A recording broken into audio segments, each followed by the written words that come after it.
physical theory that hasn't been violated to date as a constraint.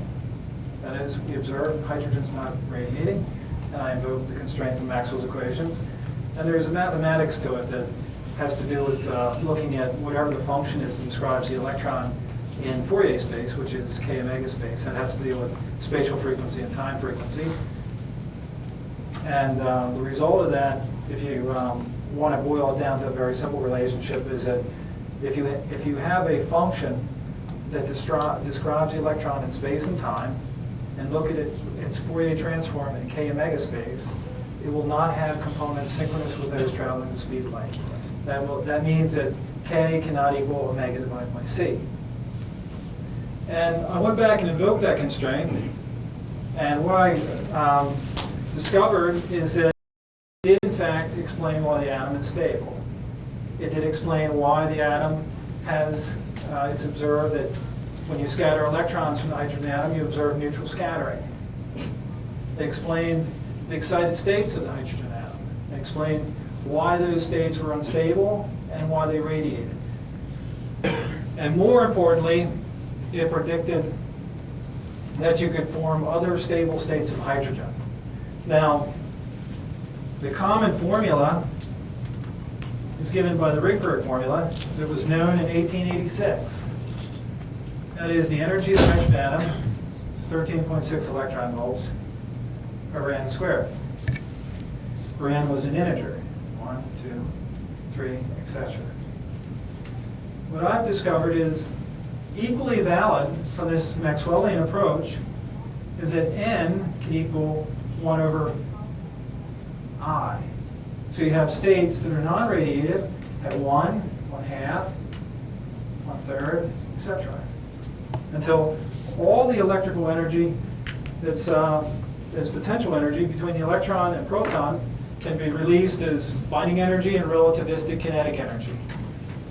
So then, how do you make these states? If the hydrogen atom is stable at 13.6 electron volts, the theory predicted, my solution predicted, that if you had something couple to the hydrogen atom, and there was a non-radiative energy transfer, you could get energy out of the hydrogen atom. Now, non-radiative energy transfer mechanisms are very, very common. In fact, fluorescent lights is a very good example of that. And what happens in the most common phosphor is you have antimony 3+ ions and you have manganese 2+ ions. And you have mercury vapor discharge. And the 254 angstrom or nanometer light from the mercury vapor is absorbed not by manganese because it's a spin-forbidden absorption transition, but it's absorbed by antimony, and then antimony transfers that energy. Is this working? Right. Antimony transfers that energy to manganese.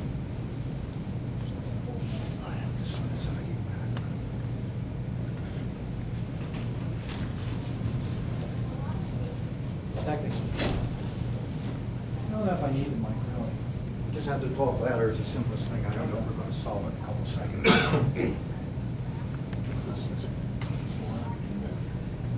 Everything's straight. Okay, let's see. Yeah, why don't you, I'll just. Might as well take this off. Small. So manganese accepts energy from antimony, and then manganese ion radiates. So you have a non-radiative transfer from excited antimony 3+ to manganese 2+, and manganese is responsible for the emission of phosphorescent lighting. Similarly, the hydrogen atom has, in fact, quite a lot of energy. As you know, hydrogen can undergo reaction, an atom with another atom to form a hydrogen molecule. Hydrogen can react with oxygen to form water. And if you ask yourself, what's the energy of the electron in the hydrogen molecule? It's 15.46, not 13.6, and there's energy that's released. It turns out that is a non-radiative mechanism also. If you look over all space, you'll see nowhere the energy for the reaction of two atoms of hydrogen forming a molecule and releasing a 4.73 eV photon. It always requires a third body to take away the energy. to non-radiative process. And what I'm saying is non-radiative processes are very common in nature. And that's what we're using here. We're using something that can take away energy from hydrogen atoms, and it requires atomic hydrogen, that accepts it in a resonant fashion, and it turns out it's not an arbitrary number, it turns out to be the potential energy of the hydrogen atom, or a multiple thereof. So if you take atomic hydrogen, react it with something that has a net enthalpy of reaction of about 27.2 or a multiple thereof, hydrogen can undergo a reaction to a lower energy state and form a new stable atomic hydrogen. That new atomic hydrogen can react and pick up an electron and form a hydride ion. So, and the hydride ions can be incorporated in any of a number of different compounds that we've synthesized, and they have quite extraordinary properties, and we're going to demonstrate some of the data from those, and we brought some of the compounds with us today. So what the theory predicts is that you can take atomic hydrogen, react it with something that will take away an energy of 27.2 electron volts, and form a new tighter bound atomic hydrogen. Now, not to get into a lot of math, but it turns out that the energy as you go to these lower states goes up as an integer squared times 27.21. But the number of multipoles goes up also. Remember, you have an N, an L, and an ML quantum number? Well, here your N is your I, and you have a corresponding L from 0 to I minus 1, and you have the ML, corresponding MLs, from minus L through 0 to plus L. So you have N squared multipoles. And they're all degenerate of 27.2 electron volts, equaling the N squared times 27.2 potential energy in any one of these states. So 27.2 will take you between any successive states, because you only need to couple or react with one multipole. If you have more than one, if the integer is other than 1, for example 2, 3, 4, etc., you will go 2 steps down, 3 steps down, 4 steps down, etc.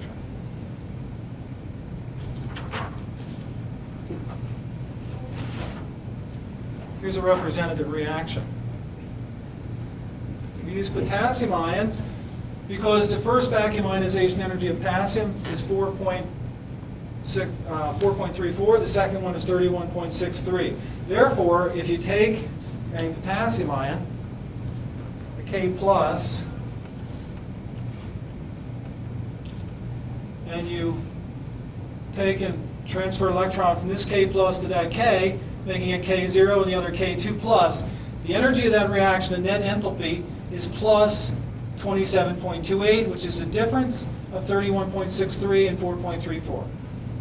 So 2 potassium ions reacting with atomic hydrogen can, in fact, cause hydrogen to go to the next successive state, which is a stable state.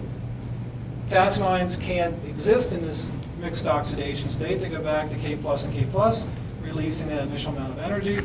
And then you have potassium going to a lower energy state and releasing energy. And that energy can undergo internal conversion because it's very, very energetic.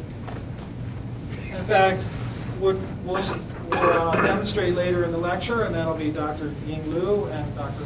Hans Conrads, who's graciously come all the way from Greifswald, Germany, to talk about his results, is it creates a plasma in hydrogen where otherwise there would be no plasma. I'm fine. But somebody else did. Sure. Switch was off. Switch on the side. Oh, okay, must have rolled this on. Can everybody hear me okay? All right. So here's lemon alpha, beta, gamma, and the ionization at 912 angstroms. That's 13.6 electron volts. This is a reaction where we have potassium carbonate coated on a titanium dissociator. It's run at 700 degrees centigrade, and it creates a plasma in the cell. And what you're seeing is 70,000 counts per second of extreme ultraviolet light being emitted in the cell. And we'll go into that in detail later in the lecture. There's also heat produced. This was from Penn State University. And they used a Calvé calorimeter. It converts electrical or thermal signal into electrical output. And here is a microcalorimeter, and you can see about half a watt over quite a period of time. And the significance of this is they closed it up. And if you were to burn all the hydrogen in there, and here's the particulars. 1 atmosphere in a small closed vessel running for a very long period of time. You integrate all the energy that this represents. It was 100 times more than if you burned all the hydrogen in there. And it had about 1 milligram of potassium nitrate vaporized with it. And we've done lifetime studies where we've actually gotten a couple thousand times the energy of burning the hydrogen. So you can get very large amounts of energy from this reaction. And then the question is, well, what is produced? You can see extreme ultraviolet light, and you can see heat produced, and what is produced? Well, one thing about my theory that's different than quantum mechanics is you can actually solve things in closed form other than the one electron atom. And this is the closed form equation for these new hydride ions. And if you put P as 1 in here, you get 0.754 electron volts, which is the measured ionization of ordinary hydride. And if you put P as 2 in, you get the 1/2 hydride, 3, the 1/3 hydride, etc. And here's a table of the stable hydride states. And you can see here, let's say we use potassium ion. 2 potassium ions should make a 1/2 hydride at 3 electron volts. In other words, if we measure the XPS of the compound, it should have a 3 eV binding energy. And then it turns out potassium metal is perfect for catalyst. And if you run potassium metal with atomic hydrogen, you'll have it go to P plus 3. So if you start out with ordinary atomic hydrogen, you end up in the 1/4 state. And get back to this slide. The 1/4 would have a binding energy of 11.23 electron volts. So let's look at some chemistry now and see if we in fact make that.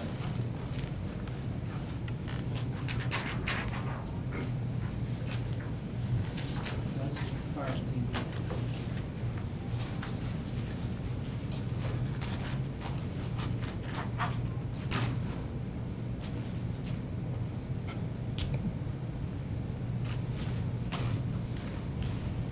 Next compound I'm going to talk about, potassium iodo hydride. It's a new compound. The way we make it is we run a gaseous reactor, and it has in it a couple key components. You need low pressure atomic hydrogen. Typically we run about a torr of pressure, and this is crystalline potassium iodide, which is a white crystalline material, the starting material. This is a nickel or titanium screen mash, about 200 grams in a 3-liter reaction vessel. This is a stainless steel vessel. There's a source of hydrogen. Hydrogen flows into the vessel and is dissociated on the nickel or titanium that's maintained at about 700 degrees centigrade. And then we introduce a catalyst. In this particular case, we use a small amount of potassium metal. It's vaporized in here, creates an atomic vapor pressure of potassium ions. And as Nelson will talk later in the lecture, you can actually see by fiber optics that there's a plasma created in the cell. It emits blue light, and you can tell what pressure and conditions are optimal to run it, and he's going to discuss that a little later. And what's formed that's about a 2.5, 3-day reaction to form the amount that's in this container. And here's the positive top sims of the compound. And you can see the K41 is really high, and that is K41. And it's because the 39 instantly saturates with this compound. It hasn't saturated with anything we've ever observed before: potassium nitrate, potassium carbonate, potassium iodide, any potassium compound we've ever looked at. 41 immediately saturates, and that's because it's in a different matrix. It behaves differently. It's very, very more ionic in terms of producing a positive ion than Ki, and it also produces a small 2+ peak, which is not seen in the control, potassium 2+.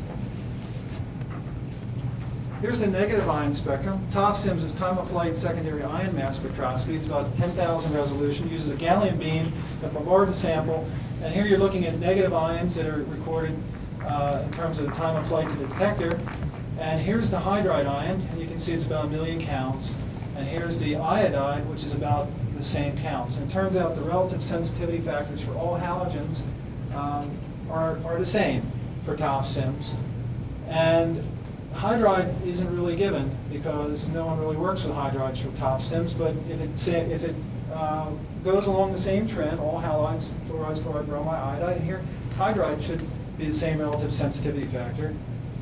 And that's also confirmed by the elemental analysis. We've had samples of this where this particular one was elemental analysis-wise, 1 part potassium, 1 part hydride, and 1 part iodide.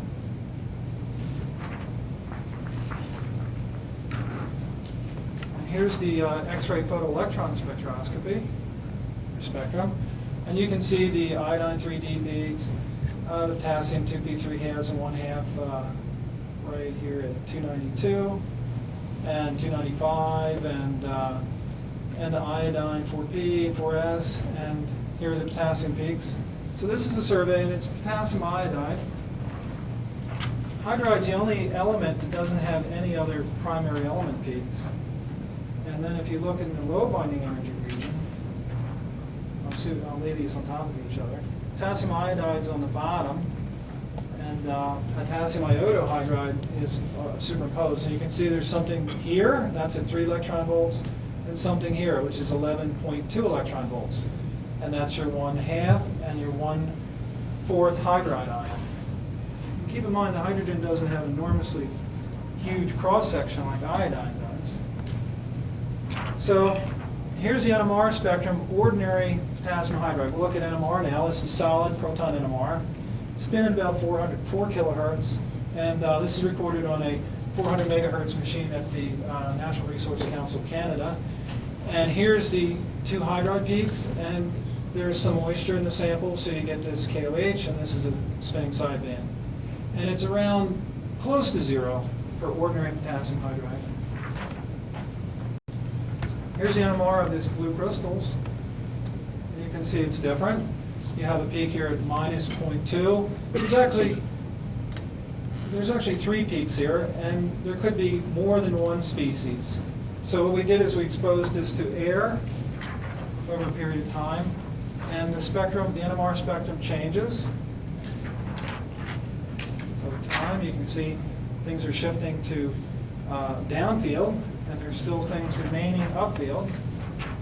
And after a long duration exposure, you can see, in fact, that there's something here. It's not KOH, because that was at 3.64, and then there's something, 2 peaks here that are still hydride peaks.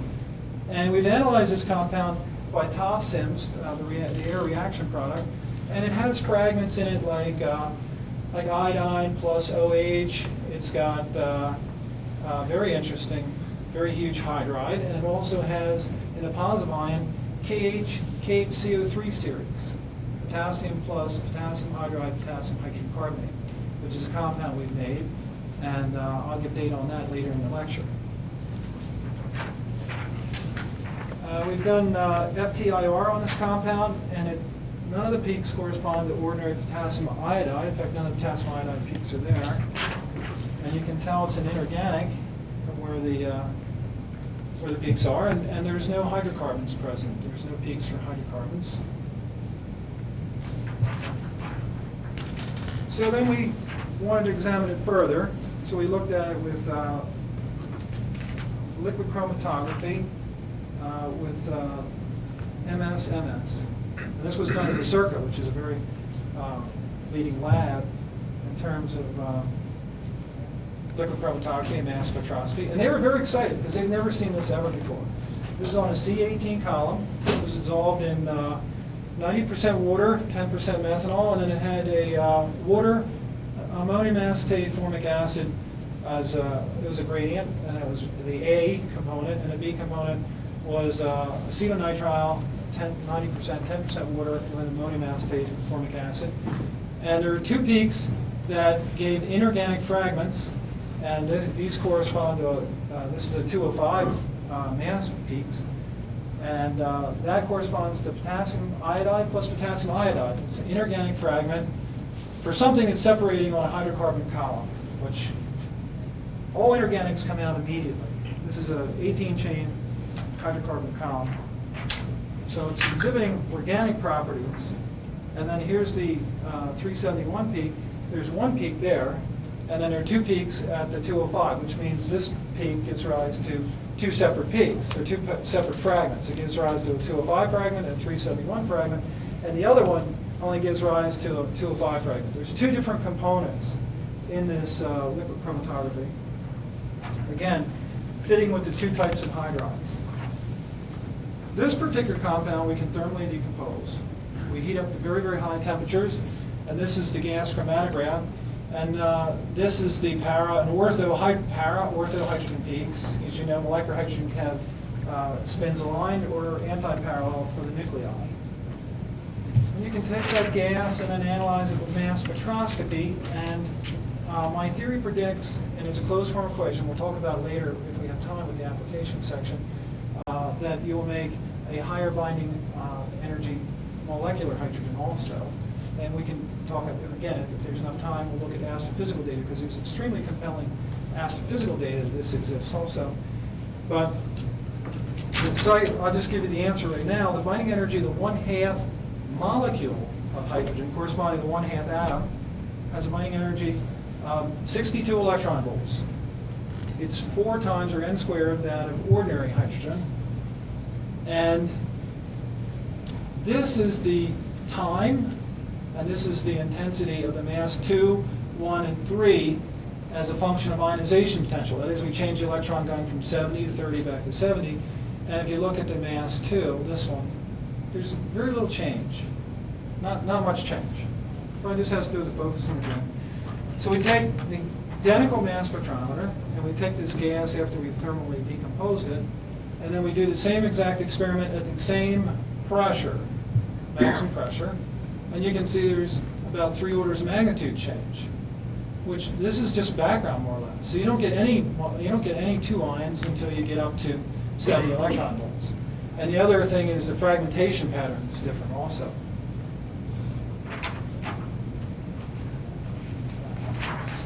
Is there any questions so far? Thank you. Very good. So now we can move on to the next compound.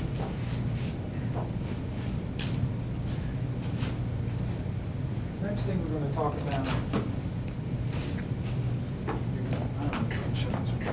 It's testing.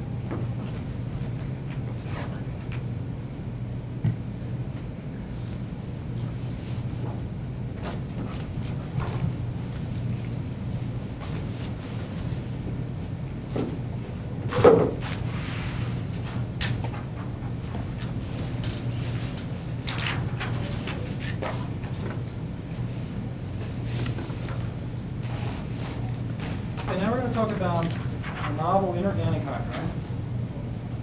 Most of the reactions we run are run in gas cells. This was made in an electrolytic cell. And this was interesting because this particular one we had run at Thermocore for about 15 months. They had done an energy balance. And they had gotten 10 times the power out relative to total input power. And we got it back, and we examined the electrolyte. It turns out this, you can concentrate down the electrolyte and spin this out. It's a very kind of filamentous looking material, and it spins out with the centrifuge. And this particular compound, as I'll show by the data, is potassium hydride, potassium carbonate. It's a new compound. So here's the positive top SIMs of ordinary potassium carbonate. And actually this is potassium hydrogen carbonate, just to bias it because it had more hydrogen. So maybe you get more protonated species.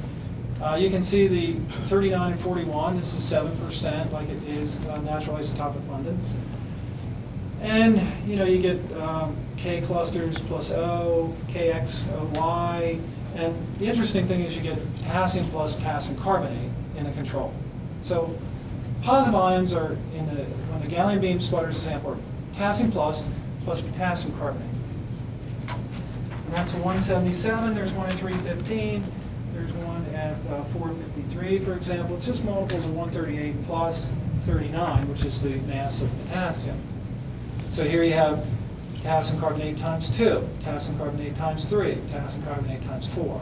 Interestingly enough, because of the isotopes of natural abundance, there's practically no 319 and there's practically no 459. Now let's compare that to this particular compound. And you can see right away that the 41 is very large, saturates the detector, and it's easier to see here. And you remember there was no 319 and no 459, and now you see there's a big peak at 319 and a very big peak at 459. In fact, what is here is K2OH plus 140 series, K3O plus 140 series, and K plus the 140 series. Here's K plus KH, KHCO3 times 2, times 3, down here times 4, 5, 6. It turns out their high resolution mass matches perfectly. This is what it is, there's no question about it. And same for these other. You can see every single one of this 140 series plus the corresponding other positively charged ion. The other thing that's interesting is if you look at the hydride ion, it's really hard to get a hydride ion that's big in potassium carbonate. Here's the oxygen. The oxygen always dominates. And you can see there's a very big hydride peak in the negative ion top sems. And here's potassium hydrogen carbonate's negative ion top. And you can see comparing hydride to oxygen, compared to that sample, it's at least an order of magnitude bigger than the control. So it's got a lot of hydride in it. And then, if you look at the low binding energy XPS spectrum, it's very interesting. You see the 3P and the 3S, but they're two sets.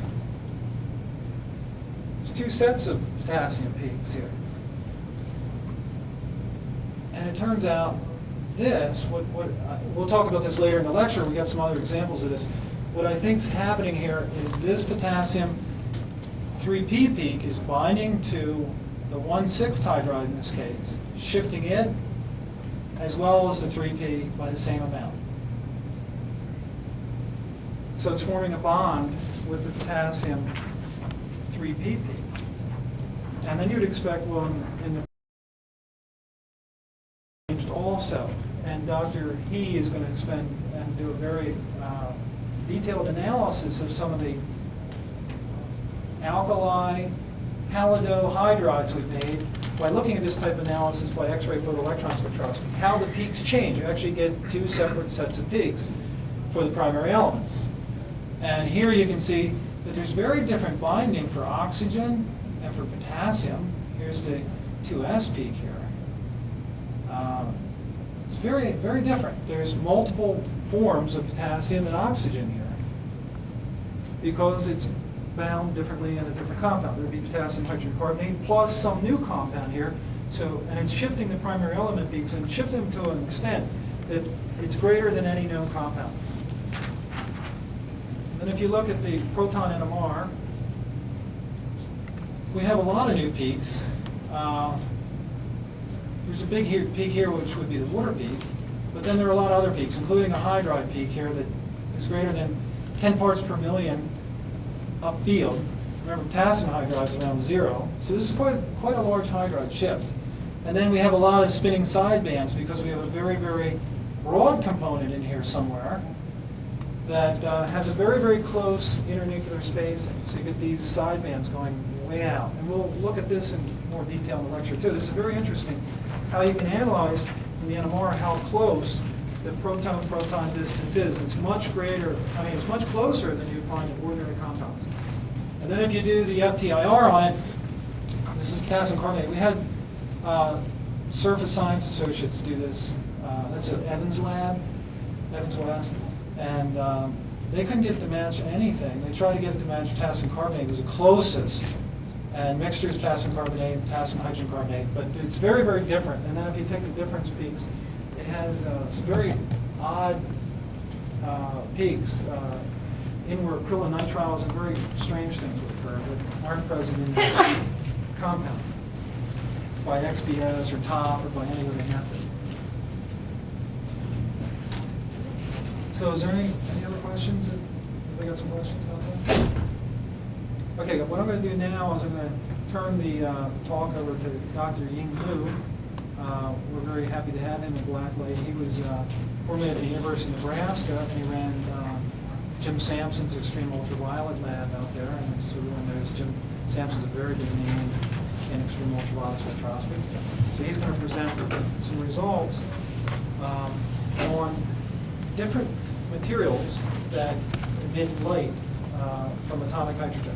And in particular, extreme ultraviolet light of energy greater than any known chemical reaction. Okay.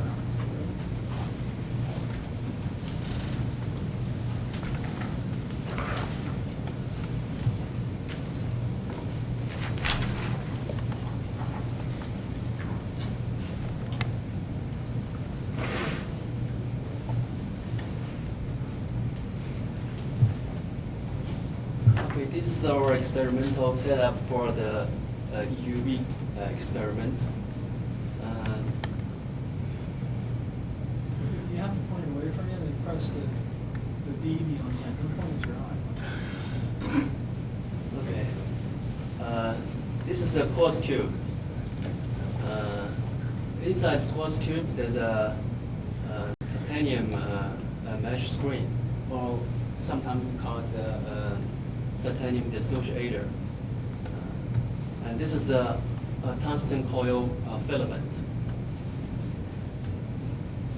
And here is a sample reservoir. Sometimes we put sample into this part and heat it by an external heater. And there's one part for the hydrogen gas go in, and there's a pump. And this part is for light goes through out the cell. Connect with the quartz cell is a UV spectrometer. We have a colorimeter here, and there's a entrance slits. The grading is 1200 lines per milliliter grading. There's a detector. Sometimes we use the channel electron multiplier or the photo multiplier tube, depending on what wavelength region we're looking at. And this is a McPherson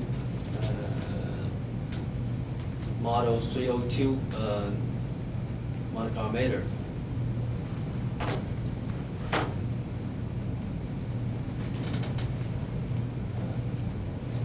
The hydrogen gas pressure in the gas cell is maintained at about 300 millitorr, and the UV spectrometer is maintained under low -24. And for the channel electron multiplier, we're working at the low pressure.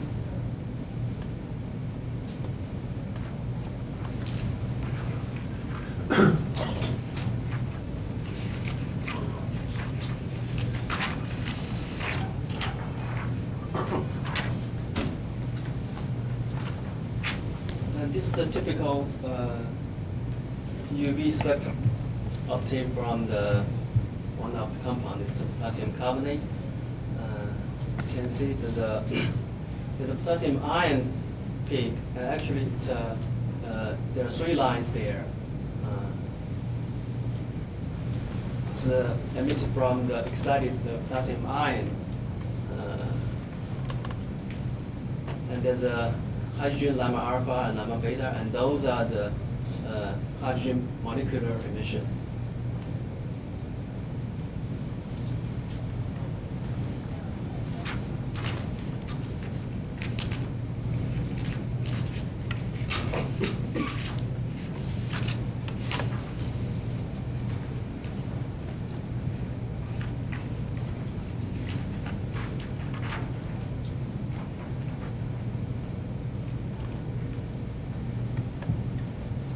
This table shows all the compound and element we observed by the UV emission.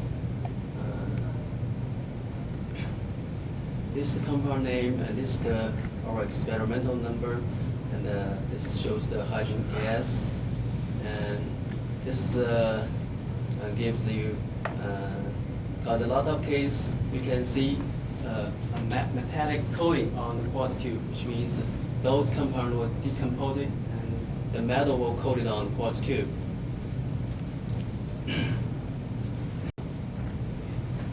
This column gives the, we set the monochlorometer at the hydrogen llama alpha line, which means at 121.57 nanometers. And then we monitor the emission intensity. You can see some of the compound gives a stronger emission, and some don't. And in some case, we watch the emission in the visible region. So we basically we look at there's a Barma series or no. If we have Barma series, that means we should have Llama series.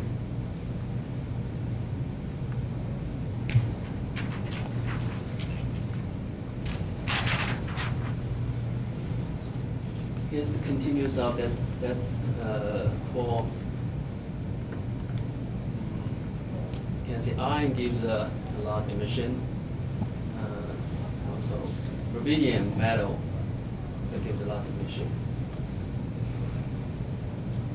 Also, potassium and rubidium, potassium.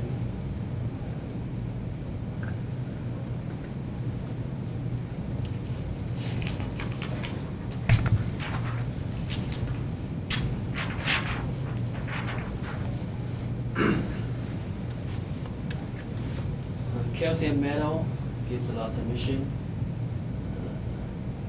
Okay, the cesium.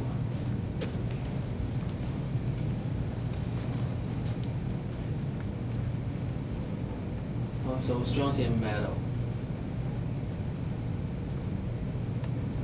And some compound with cesium and potassium gives a stronger emission.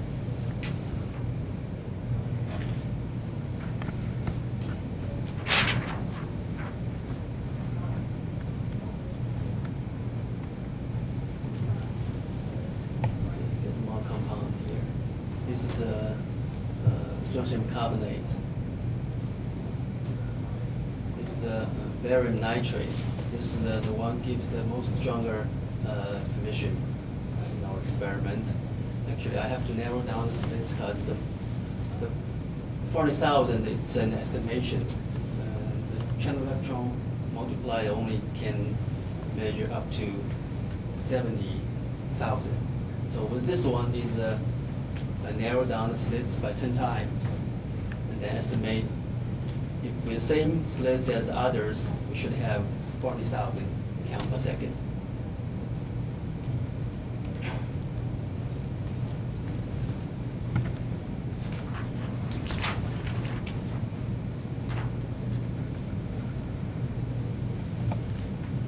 Some more chemicals.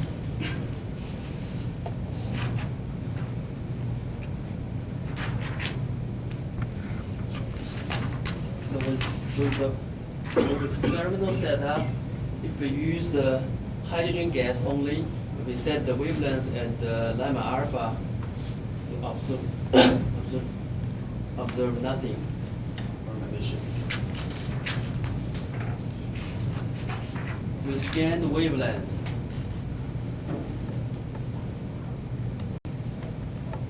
There's no light emission here. At the longer wavelength side, you see the signal goes up. This is due to the black body radiation from the tungsten filament. This is visible. This spectrum is obtained by using the PMQ because the wavelengths cover from the UV to visible. So we're using the sodium salicylate scintillator as a converter, so we can monitor the whole wavelength range using the PMQ.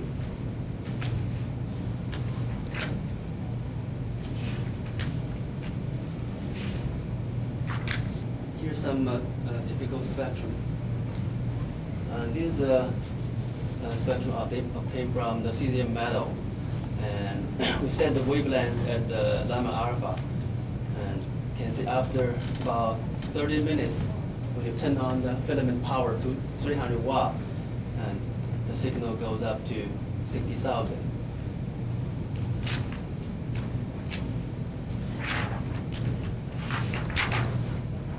Then we make a wavelength scan.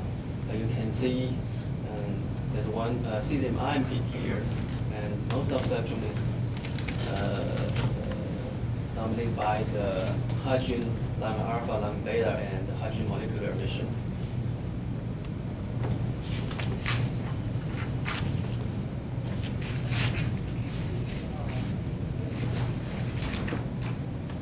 This is an example of strontium metal. This one takes longer time to emission because we put the strontium in the catalyst part and then heated by the external heater. So it takes, we don't know at what temperature it can vaporize. So it takes longer time. We add the temperature divided. So it takes time.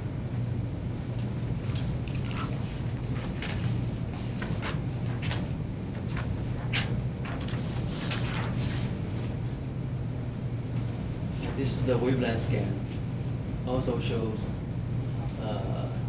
mainly the hydrogen UV emission.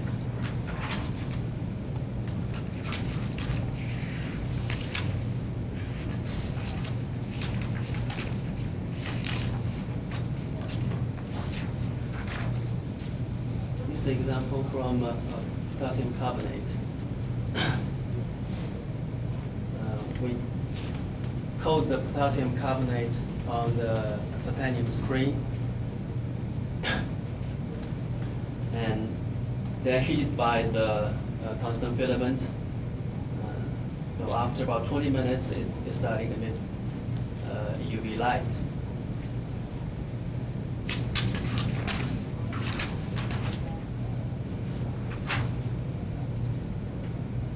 This is the wavelength scan I showed before. And this spectrum tells us we have potassium ion in the cell, which means there's plasma in the cell.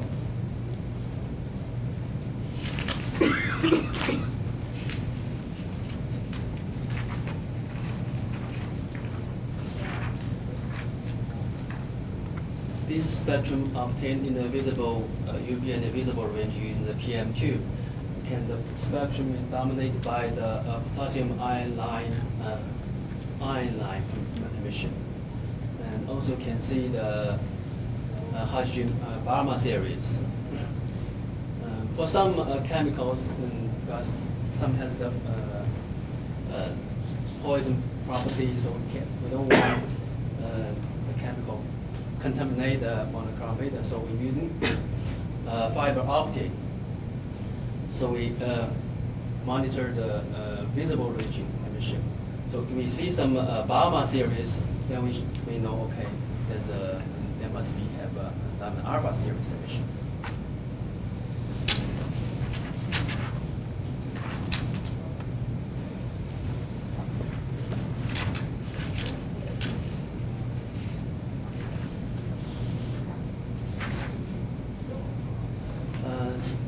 There are three spectrum here.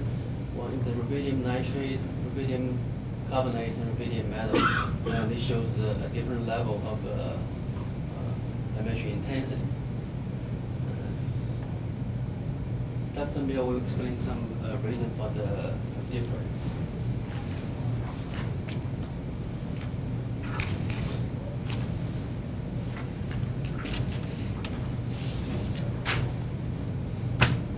Here's some spectrum that shows almost no emission. This is magnesium, almost its background. This the wavelength was at the lambda alpha.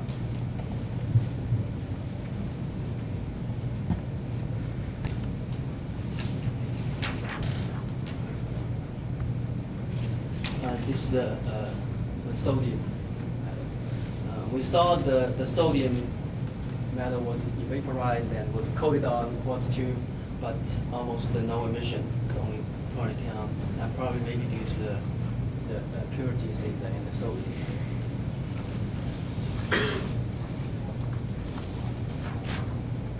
Also, this sodium carbonate. You can see the only 25 count.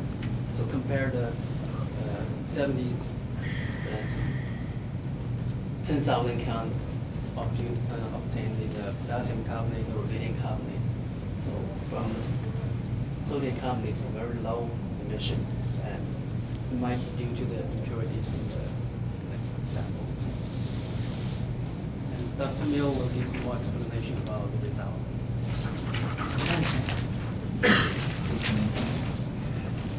Could we ask a question? Yes, sir. Well, presumably the K+ ions are being produced on the filament. Is that the idea? I'm not sure the potassium ion is produced in the surface of the filament or in the space of the cell. There's no electrical discharge going on of gas, is that right?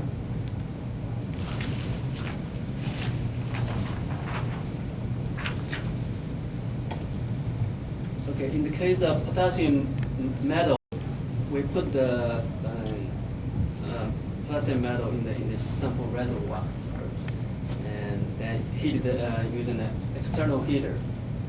And sometimes we just put power on it and let this filament heat this part, and the potassium vapor will go through this window and go into the space. And sometimes we find that the potassium metal will coat it on this filament and cause the resistance is reduced. It's called shortage. I think he has a different question. No, I think I can answer your question. I think it's a theoretical. So your question is the potassium ions produced on the filament, or? Yeah, doesn't potassium, a lot of metals on hot tungsten produce positive ions? Yeah, he's innocent. I think I know this. Okay. I'll take your question. Okay. Yeah, we're going to address your question in earnest, Dr. Well, maybe I should wait. Yeah, well, and Dr. Conrad, so I want to, you're right. I mean, it really gets down to, is there light being emitted because we have a high voltage discharge? Or is there light being emitted because there's a new chemical reaction? That's what it really gets down to. And Dr. Conrads is going to shine some more light on this. I'm going to try to answer your question. I think, hopefully, when I'm done speaking, your question will be answered. And if it's not answered, then I think with Dr. Conrad's presentation, well, what Dr. Liu was doing is he wanted to present to you the data and answer any questions people had technically in terms of the spectrometer, the grading, or the resolution, or any of the parameters. And then I want to address why it should be happening and how that matches theoretical predictions. And let me just go real quickly again. Now, there are very, very few things in this chart that actually emit it. I want you to try and memorize what it did. There's potassium compounds, there are rubidium compounds,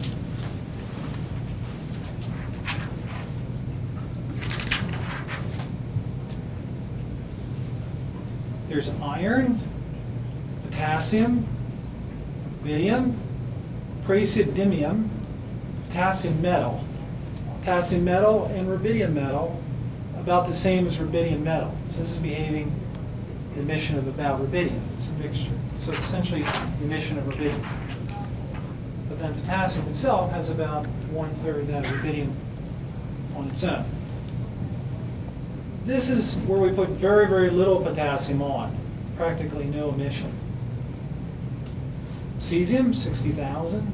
Cesium carbonate doesn't work until it decomposes into the metal, and then you get 40,000. Strontium, emission. Magnesium, there's no emission. Potassium, there's emission. Cesium, there's emission. Sodium, there's no emission. Sodium metal, sodium carbonate, no emission.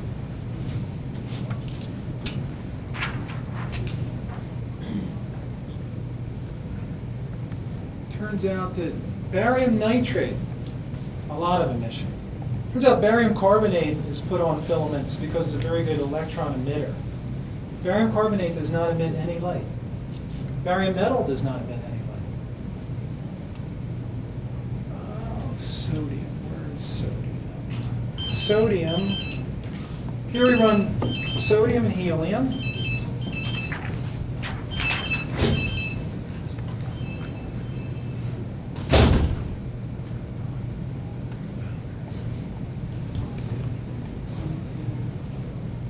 I'm trying to find sodium nitrate.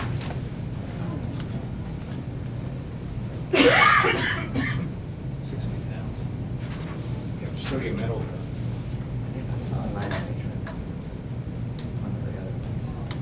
Yeah, I think it's You've back. already shown.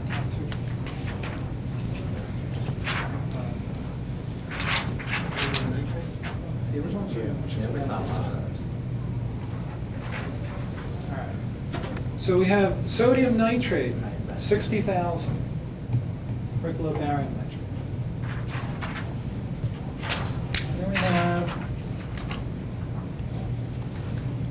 sodium nitrate with helium. Here, no emission. We take helium alone, argon alone, neon alone, no emission. We take cell with no material in it, no emission. We take potassium with argon, no emission. Potassium with neon, century background. Potassium carbonate with argon, century background. There's only certain things that work, and I'm going to tell you why they work.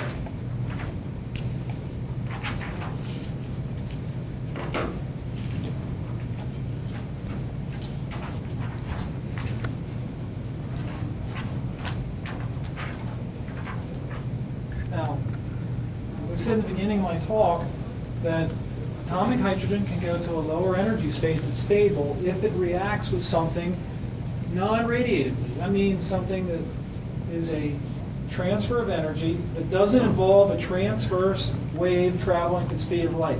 It's transverse electric wave traveling at the speed of light. It's kind of like being in the near field of an antenna. If you walk up to a big antenna, there's a fence around it for a reason, because it will fry your ass. And the reason for that is it's a non-radiative transfer. It doesn't involve the electromagnetic waves that are propagating out to your radio. It's some sort of dipole-dipole resonance, or in this case it's more of a discharge, but you can have energy transfer from one to another without involving a photon. According to Maxwell's equations, the atom is perfectly stable, but it can release energy, though, by other mechanisms. So in this case, as you look, every single thing that emitted is in this table. It's a multiple of 27.2. There is nothing that emitted that is not in this table. Let me show you the last one. And it turns out the closer it is to a multiple of 27.2, the more efficiently it emitted. Like, let's find cesium. Cesium is very, very close. Potassium is very, very close to a multiple 27.2. Turns out lithium's further off, but we do get some emission from lithium. Calcium works, and strontium, they don't have the sig figs. For some of these, very good. Strontium and calcium emit, but magnesium doesn't emit at all. And they're all alkaline earth metals.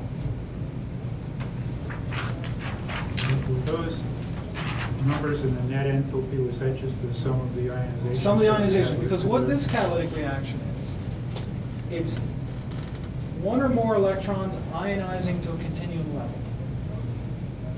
So in that case, there's 3 electrons ionizing potassium to a continuum level, which is 3 times 27.2 electron volts, almost identically. And then, of course, you would expect the subsequent hydride to form at 1/4 from that catalyst, and that's what we saw in the case of the potassium iodo hydride. We had a peak of 11.23. So you can select. There's a non-radiative energy transfer, but something is emitting light.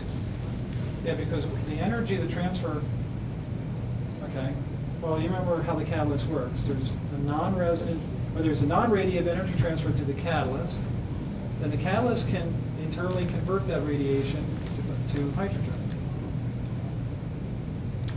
And the other point of the reaction is, if you look and see how much energy is being emitted from the hydrogen atom, it's greater than the multiple 27.2.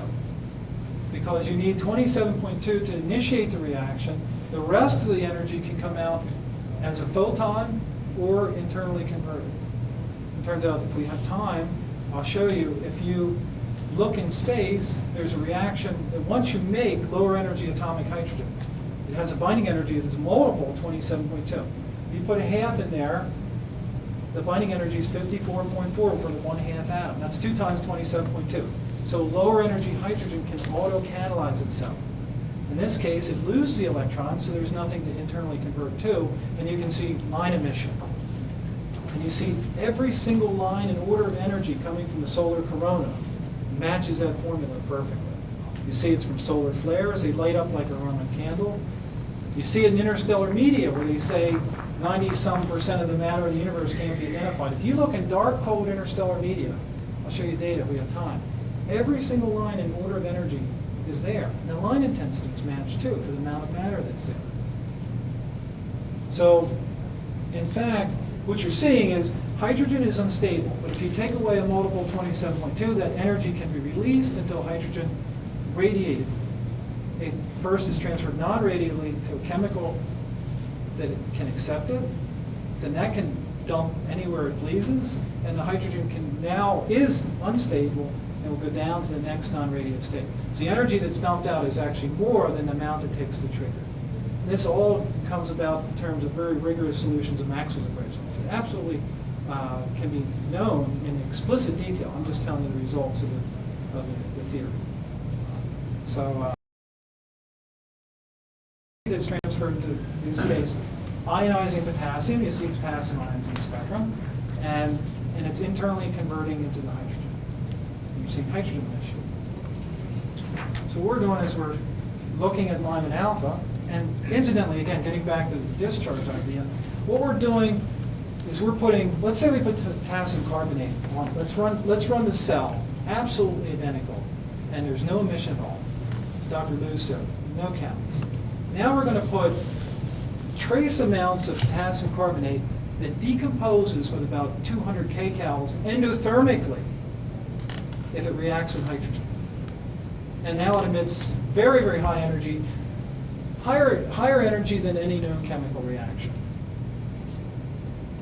Remember the recombination of electron and a proton is 13.6 electron volts. So we have emission there. We have emission, the potassium lines are emitting at 60 nanometers, which is over 20 electron volts of energy.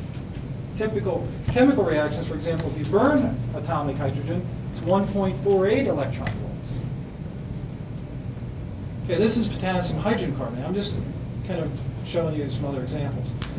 So you're getting about 40,000 counts. That. Here's erbium metal. And that's what you get out, nothing. Here's aluminum metal, nothing. If you put samarium metal on there, you get 10,000 counts. So you keep, and it's just a small foil. In other words, you keep everything identical. Depending on what material you put in there, you'll either get emission or not. And everything that does emit has this relationship that it's a multiple of 27.2 electron volts. So we'll look at a couple examples from the data. Potassium carbonate works. And the reaction is electron going from one potassium ion becoming 2+, the other becoming 0. These cannot exist in these. They can internally convert. They can emit it as potassium ions, or they can emit it as hydrogen emission. Overall, there's 40.8 electron volts of releasing. In the case, it's ordinary hydrogen going to hydrogen 1/2. So it's going from a binding energy of 13.6 to 54.4. The difference is 40.8. That's more than was transferred non-radiated. And as you go lower and lower down, that amount that's transferred becomes smaller in comparison to the amount of energy that's actually emitted. Remember, it was 1/I, where I is an integer, and there are n squared multipoles for any, in this case, I squared multipoles for any given I quantum number. And you only have to react with one of those in order to get the reaction to occur. But Yes. the real question is whether you can't get this Lyman alpha emission from some other process. That Well- you don't have to go to abnormal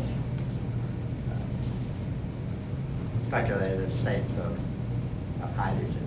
Okay, we'll wait a little later in the lecture, and we'll see if you can explain it by some All right. ordinary explanation. Keeping in mind that the only thing that fits the data right now is that everything that emits, I'll tell you that everything emits, whether it's alkali metal, alkaline earth, rare earth, whether it's transition metal, the only things that emit have that relationship with 27.2. Okay?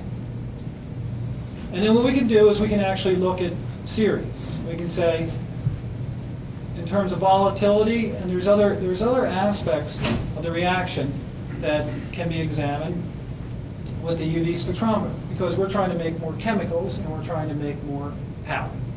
And it turns out that the more light we get, the more chemicals we get, and the more power we get. So we use the spectrometer actually as a way of a very, very solid way of developing our technology. So here's two series: potassium sulfate, potassium nitrate, potassium carbonate. Potassium carbonate works the best. Potassium nitrate isn't much different though.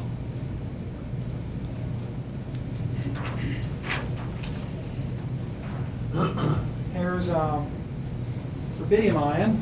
Turns out the second vacuum ionization energy of rubidium is 27.28. So rubidium going from plus to 2+, 27.28. And you would expect that you'd have to have rubidium ion. And if it were volatile, it's a gas phase reaction. If it were volatile, you'd expect to get more emission. Well, rubidium can form a rubidium hydride, so you have some plus in that situation. It isn't a salt-like hydride. And here's rubidium metal. And then rubidium carbonate isn't very volatile, and this is rubidium carbonate. Rubidium nitrate, it turns out there's a paper by Hardy that shows that the nitrates are extremely volatile, much more so than any of the other inorganic. And they can actually be distilled at 300 degrees centigrade. And you get very, very high emission from rubidium nitrate. The reaction involving cesium is given as follows. 2 electrons being ionized as cesium to a continuum level is very, very close to 27.2. And if you consider the cells running at 700 degrees centigrade and thermal broadening, that comes out to be exactly that number, 27.2. In the case of potassium,